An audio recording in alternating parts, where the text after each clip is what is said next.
What's up, everybody?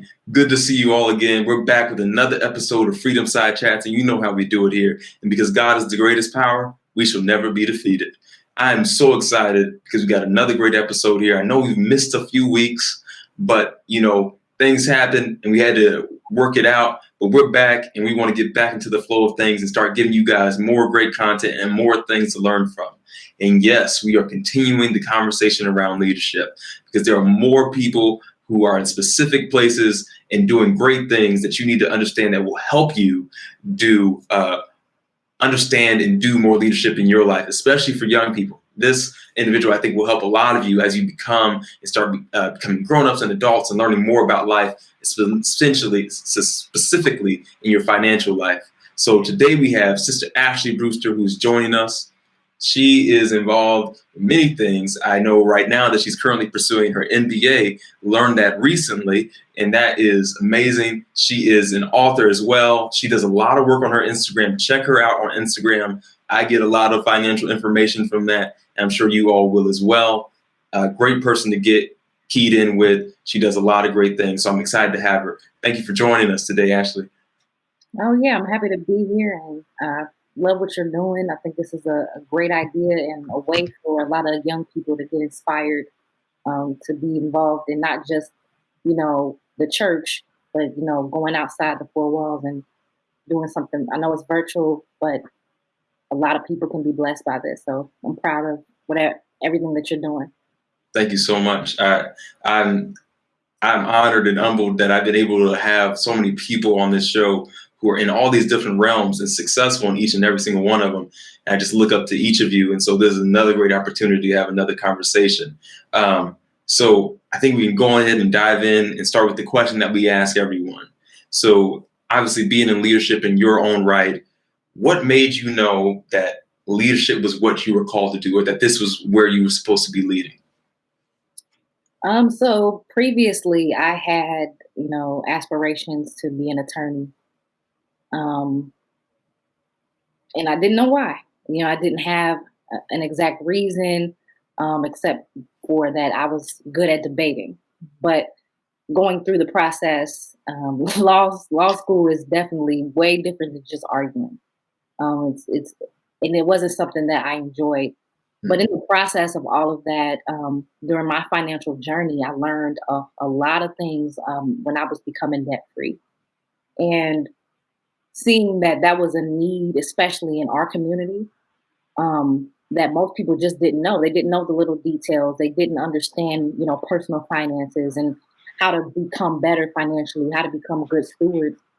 And so I grew to be really passionate about that area. And if you read the Bible, there are so many different scriptures talking about how to build wealth. Wealth and money, that is in the Bible thousands of times. And for some reason, we still struggle with it, but really diving deep into it and now working in finance, that is something that I discovered that I could, use my purpose to help other people become financially free, financially fit. And being as young as I am, I have, the crowd of the millennials, the younger millennials who are, just starting out in life. And although financial principles are for everybody, it's good if you get them early on, because being a good steward of your money is also, being a good disciple of the God we say we serve. And being, bound financially is really hurting not just our personal finances, but also the church. It limits the things that once I figured out that this is really what God called me to do and lead in, lots of doors have opened up way more simple than, the journey that I thought that he wanted me to go on. Absolutely. And so that's been, real big blessing the last few years.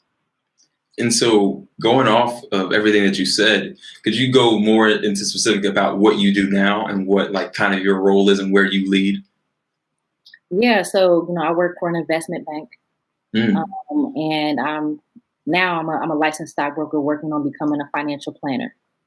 And so, not the route that, like I said, I saw myself even in college, but the last few years really, like I said, opened those doors for me to follow this path, which is why I'm going to school for finance right now, getting my master's in that, um, so that I could just be knowledgeable all around, and be the best that I can be to help other people.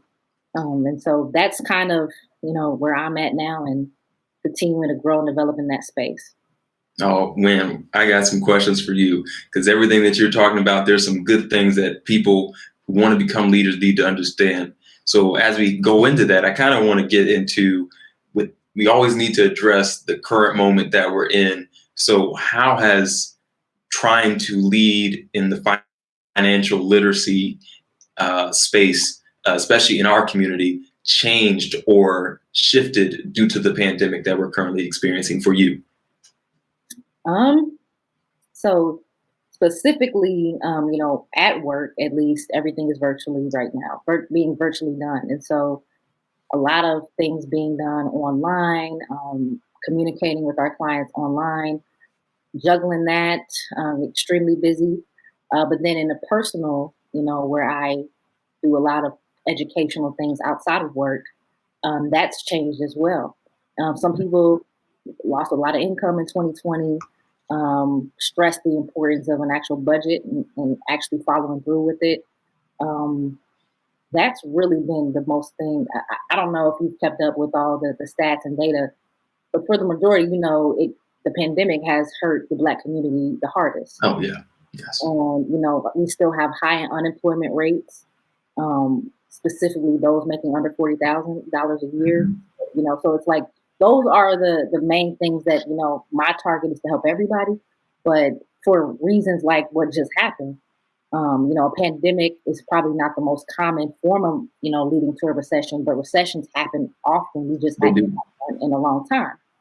And so that's where I was able to really encourage people to really get their financial health in order. So when years like 2020 happens, having a 15 to 20% pay cut or losing all your income, showing the importance of having multiple streams or sources where you're not just reliant on one and having the savings to help with that, especially preachers. If we talk about the church, preachers, musicians, anybody involved in music, at a church. So I mean, those things right there it's always important. Like you might have your main source, but you need to also have second or third sources, as well as a hefty savings to make sure you can ride out 6 to 12 months of no work.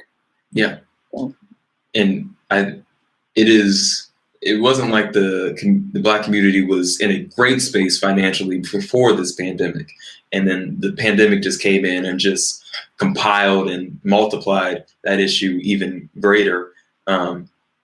Just so many millions of people, millions on unemployment, so many people. You saw the lines during the pandemic at the unemployment offices.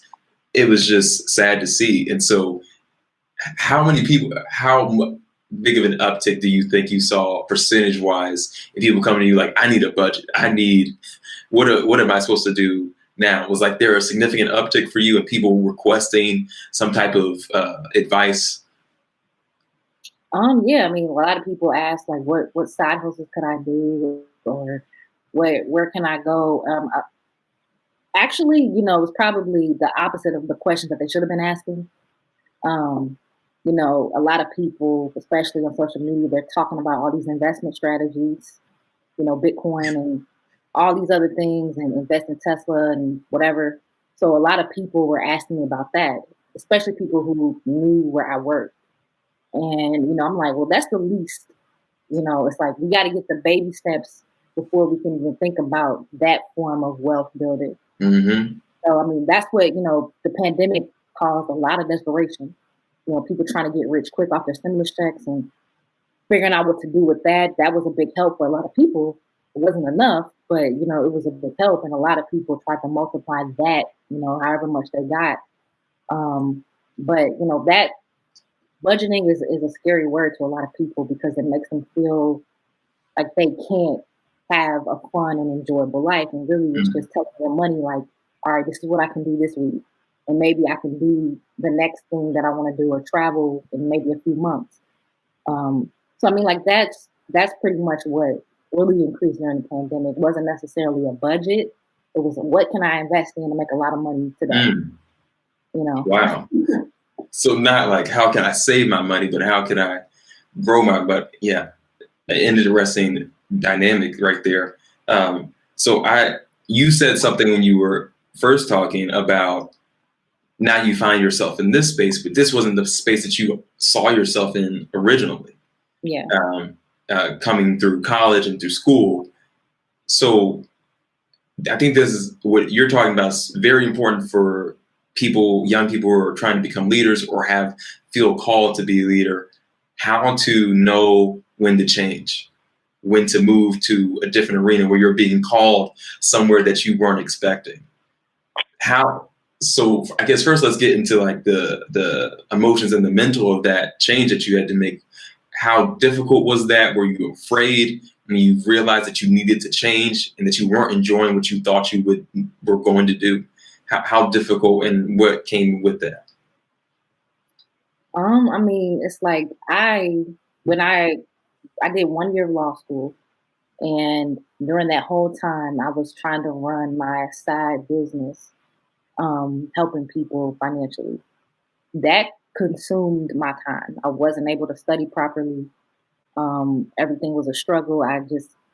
My life was not balanced at all, to the point where I was always tired. I wasn't eating right, wasn't sleeping. Mm, Um, and so it caused a lot of stress because I'm like, oh, I'm trying to do something that I enjoy and then try to do something honestly because I thought that was what success looked like. I thought I was going to make a lot of money, mm, you know? And so, but when there was once where I had like an influx of 30 people reach out to me at one time, and I said, this obviously is something that's a need and it's something that I'm passionate about.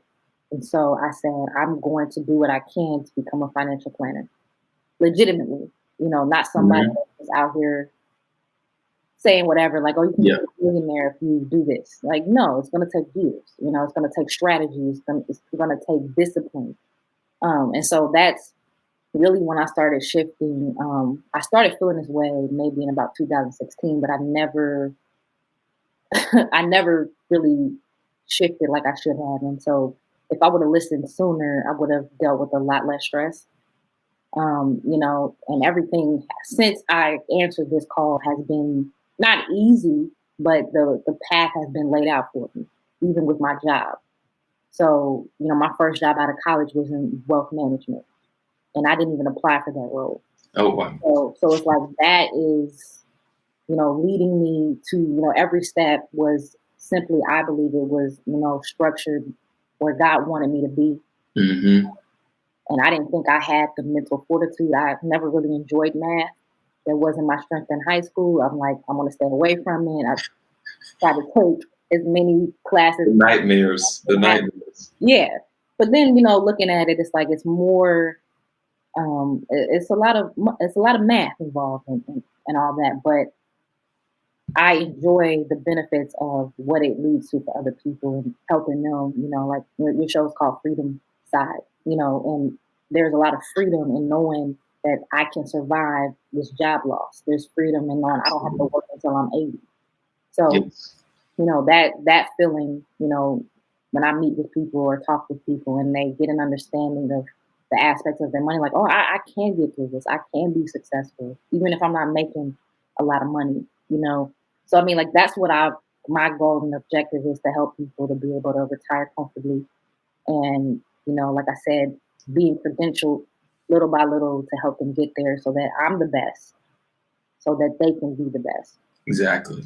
And I want to get more into that financial freedom that you're speaking of. Because I think not enough people think about that early in their life, like when they're young. And so when they get into their 40s or their 50s, now they're thinking about, I want to be financially free. And they haven't put in the program, they haven't put in the strategies yet. But before we get to that, I wanted to ask you, so you said that there was a gap between the time you realized like you wanted to make this change and when you actually made the change. So what was hindering you, you think, in that period? I mean, I had built my college years around trying to get into law school, right? And I did an internship at a law firm. I had everything planned out. But like I said, I was miserable. Mm. And so, it wasn't an enjoyable experience. I know law school was hard, but I made it harder on myself because every day I'm like, I don't want to do this. I don't want to be here. Um, and so that's really when I'm like, I don't think that I'm supposed to be doing this.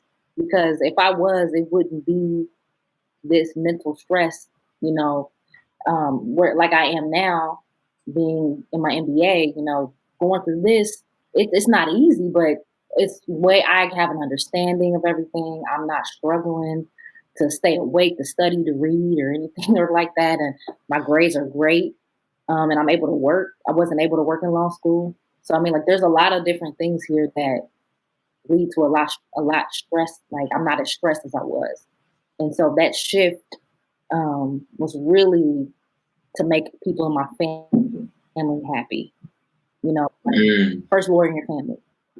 And it's like I'm still going to be the first at something. It's just not Yeah. going to be an attorney. So it's like I had to get over that. That what will people think if I don't do what I have been saying I was going to do since I was in second grade? Mm. So that really was the mental hump that I had to get over. What would people think if I didn't do this? But And so, I but now I see like this is what I'm supposed to be doing, and I think I'm helping a lot more people this way than I would be as an attorney. and so how did you break through that when you were like, God, I feel like I'm not doing what people expect me to do, what people want me to do, or what would make other people proud or happy? How did you finally break through that and say, you know what, this is what's best for me as a person? I had to really sit down and have a talk with myself, and then talk with God. Like, God, if I'm supposed to be in finance, I said this is the job I'll get, and I literally laid it out. I wrote it down. I said, God, if you want me to be in this space, this is the income I have to make. This is what I need to do by, and sometimes you got to be that specific. Write it and make it plain. So I'm like, this is what I need to be at to know that this is not something that I'm just dreaming of. Like, this is an intentional thing that I'm doing to leave this, give this up. And ever since then, my family has been so supportive. Mm. So it's like they're like, well, we see you in this, and we actually thought this is what you were going to do. Nobody was disappointed. So sometimes you just have to realize that you got to do what's best for you. And at the end of the day, I'm the one that has to live with this, even if I'm making somebody else happy, by doing something else. But when God wants you to do something, you're gonna be wrestling with it night and day until you do it. So you might as well just listen. Might as well just listen. Remember that. Put that in the chat. Might as well just listen. So with going into financial freedom and financial literacy here, for you, I'm sure you've had to maybe give advice and counsel young people who are starting this journey of trying to become financially free and get out of debt, probably from college loans or something. What is one common thing that you think you run into, or a couple common things that you hear from young people who you run into who are trying to get on that road to financial freedom? Keeping up with the next person. That's the biggest thing I see. You see other people doing something on social media, so you think that everybody is way more successful than what they are. And so that's the biggest thing, is teaching people to only spend what you bring in. Yeah. Even for college, a lot of people just don't understand how to do college. And I was one of those people when I first started, but then when I realized that I could cash flow school if I worked, I don't have to take out student loans. I did for my first 2 years. I did in my last two.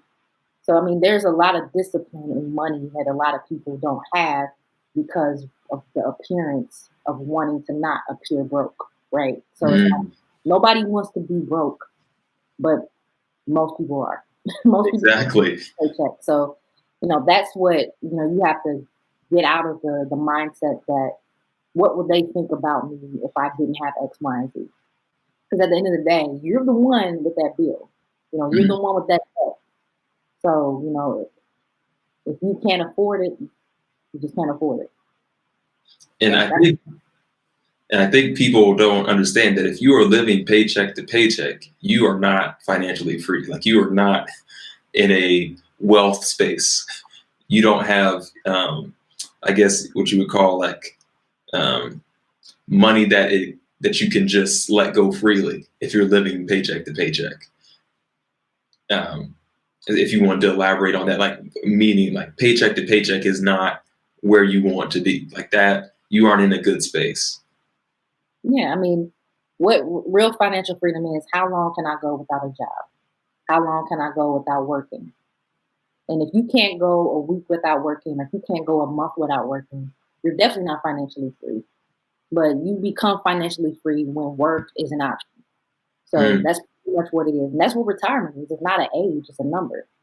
So, you don't have to retire at 65 if you saved up a huge portion of your income before you turn 65. It's a mathematical equation.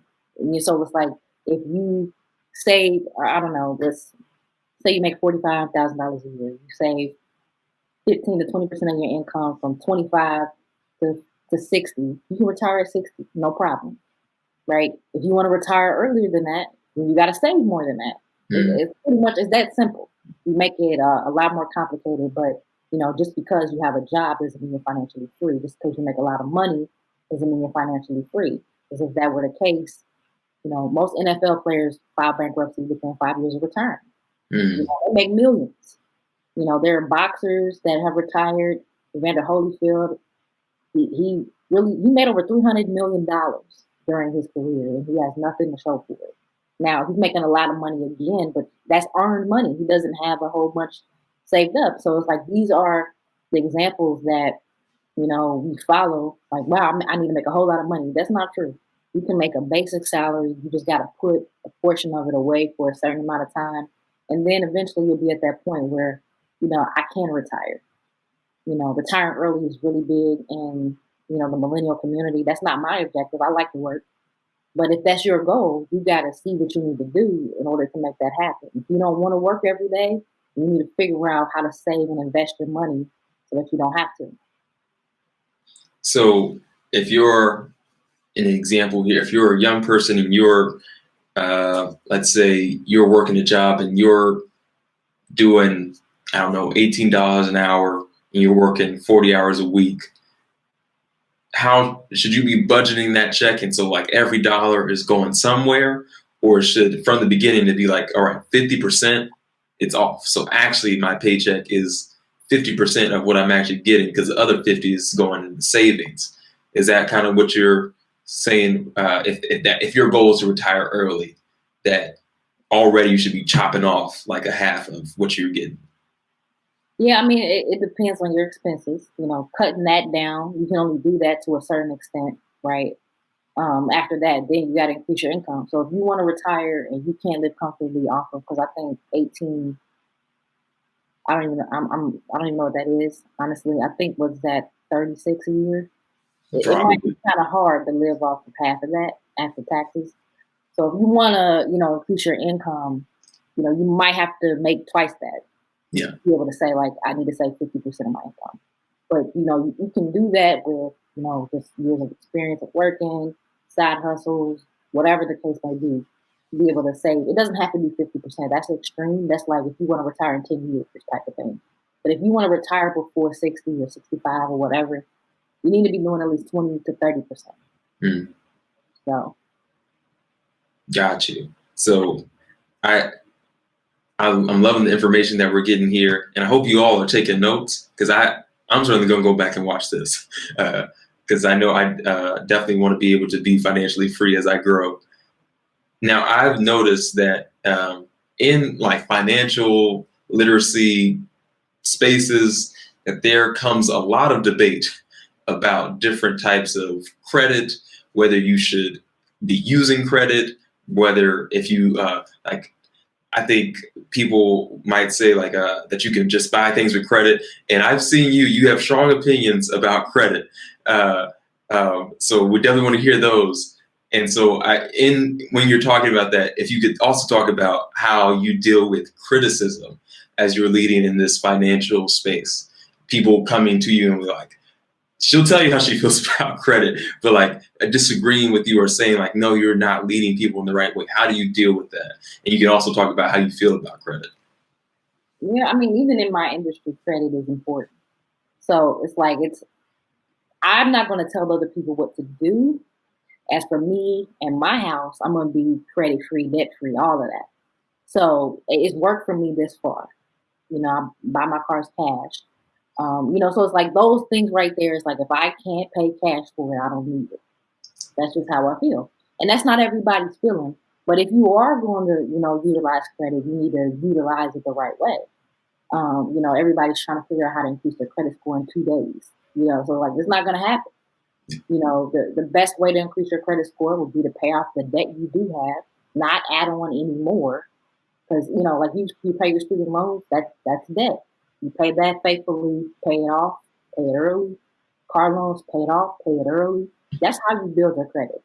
So there's a lot of different myths out here. Now, if you have things on your credit report that should not be on there, that's the only way legally that it can be removed. Now, if you just didn't pay your bills on time, you're not going to have good credit.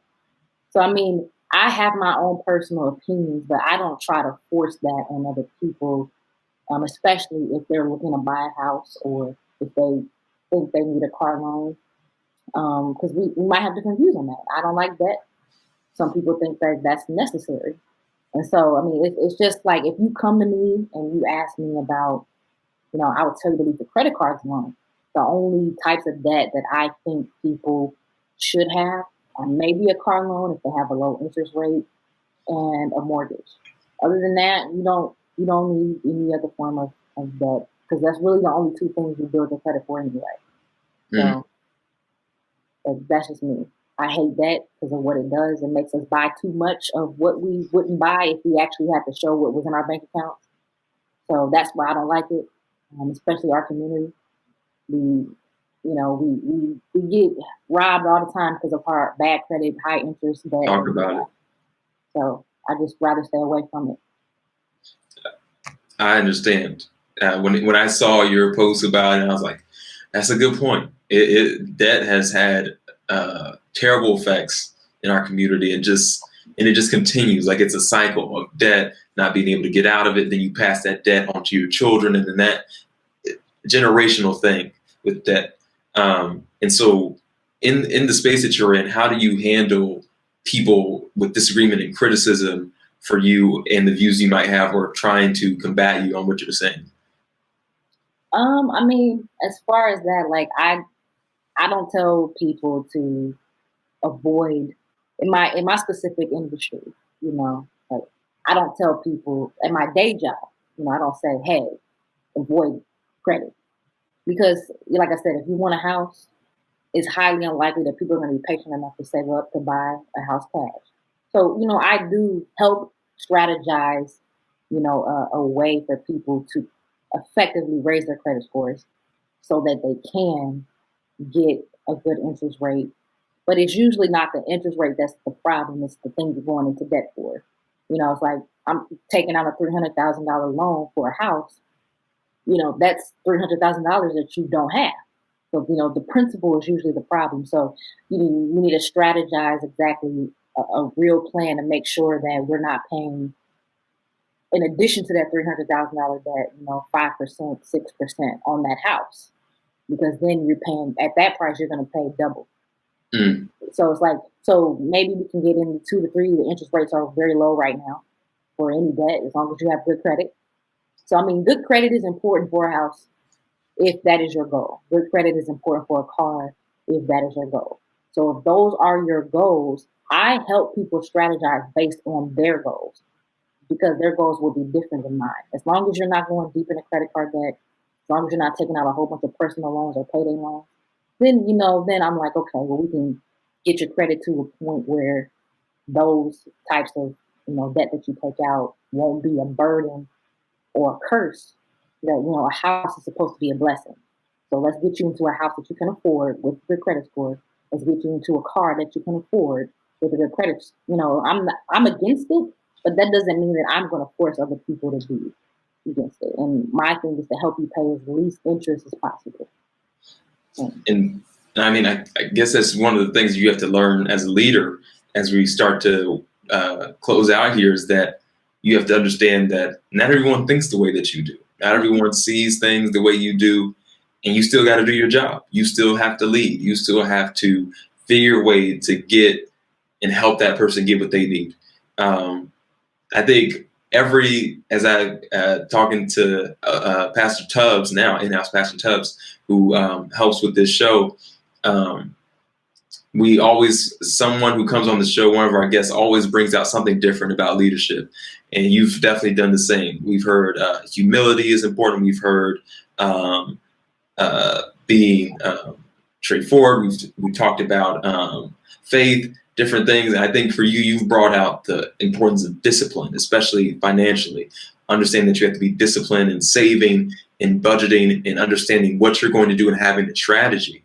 And you've also broadened out the idea of that you just have to, even if people disagree, you have to find a way to do the job anyway. And lastly, knowing when to shift, knowing when to change, and being able to step out on God and step out on faith and trust that He'll lead you to the right place for you. And so with that, I wanted to end with this question for you to kind of close it out. What message do you have for young people who feel called to lead in whatever way that may be, and how they can go about that? Make sure your leadership is something that God actually called you to do, because it doesn't mean you're not going to struggle, because by nature humans are going to struggle. But make sure that it's not something that people told you, like, oh, you're good at it, you should do this, because then you're going to be miserable. You're not going to do it effectively. You're not going to be enthused. It's going to be even more of a struggle for you if you're doing something based on other people's opinions. And it's going to be a whole lot, because we say your gifts will make room for you. And a lot of times we get caught up in that phrase that just because people make room for you doesn't mean it's your gift. So it's like, there's a lot of people, popularity could make it seem as if this is something that you were called to do. But then at the end of the day, you're not fulfilled. You're not touching the lives of the people that God really wanted you to help and pour into.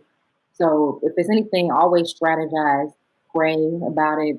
If you have to fast, do those things to make sure that you're doing exactly what God instructed you to do, because it's going to be a lot easier. There's so many examples of people in the Bible who did things that they weren't called to do, and it didn't work out. So, those are the things that you really got to understand. It's just because other people say, there's a lot of things people said about me that I was supposed to do. But this has been the path that I know for sure that God wants me to take, because of the doors that are open that I didn't even ask for. So it's like, those are the things that you got to make sure you got to weed out all the noise and make sure that you are listening to really listening to God direct you, because a lot of people will get in your way to tell you things that can distract you from your actual purpose. Couldn't have said it better. Everyone, I hope that you enjoyed. Please keep following Freedom Side Chats. I hope you comment what your thoughts on what Ashley had to say and what we talked about. Reach out to her if you need help, or she can direct you to someone who can help you. Please don't be out here making rash, bad financial decisions. Get some help, find someone to talk to, and start making a plan for your financial freedom and for your future, because this will help your family for generations if you start and you get the discipline going now, and it will help those who follow you. So I hope you commented. Tell us what you like and what you don't like. Share this, send this to friends, family, people who you think may enjoy this, who may need to hear this financial knowledge. There are so many things that Ashley talked about that I think we all need to hear. We thank her for joining us and all the guests who continue to join us. We're going to have 2 more episodes of leadership, I believe, here that we're going to be talking about. And then we're going to get into some more deep conversations that I think you all are going to enjoy, some more series coming up here. So thank you all for watching Freedom Side Chats once again. And you know how we do it here. Whose side are you on? I'm on the freedom side. See y'all.